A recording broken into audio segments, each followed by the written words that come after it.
Subscribe করুন take India YouTube চ্যানেলটিকে এবং পাশের নোটিফিকেশন বারটি অন করে দিন যাতে এই ধরনের বিভিন্ন খবরের আপডেট সবার আগে পাওয়া যায় এবং ভিডিওর নিচে একটা লাইক অবশ্যই দিন এবং ভিডিওটা সমস্ত অস্থায়ী কর্মচারীদের মধ্যে শেয়ার করুন।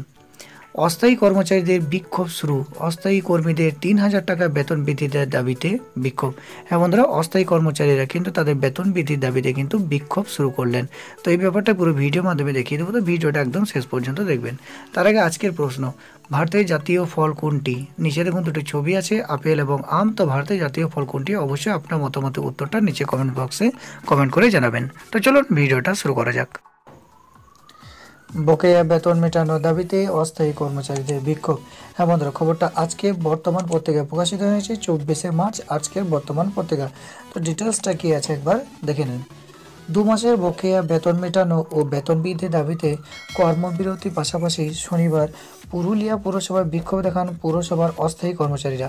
বিক্ষোভের পর কর্মচারী সংগঠনের প্রতিনিধিদের সঙ্গে কথা বলেন পুরুলিয়া পৌরসভার চেয়ারম্যান শামীম দাদ খান।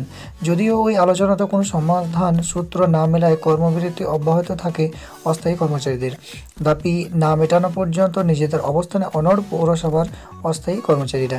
এদিকে গোটা শহর জুড়ে সাফাইয়ের কাজ বন্ধ থাকায় চরম সমস্যায় পড়েছেন পুরসভা বাসিন্দারা। স্থানীয় পুরসভা সূত্রে জানা গিয়েছে, শুক্রবার থেকে পুরুলিয়া পুরসভার অস্থায়ী কর্মচারীরা কর্মবিরতি শুরু করেন। আন্দোলনের জেরে পুরসভার বিভিন্ন কাজের পাশাপাশি গোটা শহরের সাফাইয়ের কাজও থমকে রয়েছে।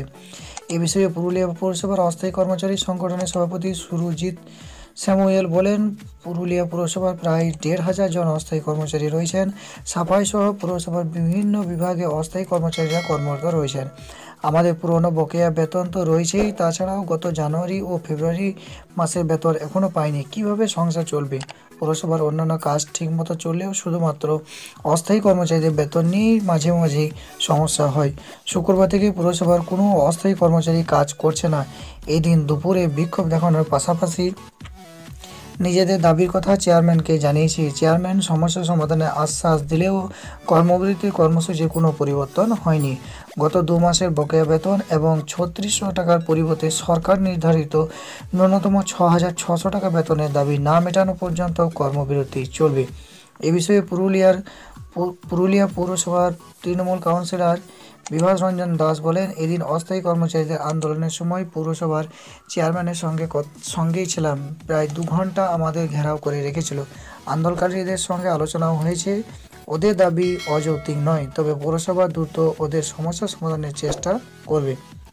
এ বিষয়ে পুরুলিয়া পৌরসভার সাফাই বিভাগে দায়িত্বে থাকা কাউন্সিলর সম্পূর্ণ কর্মকার বলেন, সাফাইয়ের কাজ থমকে থাকায় সমস্যা তো রয়েছেই, অস্থায়ী কর্মচারীদের সমস্যা হচ্ছে এ কথা ঠিক।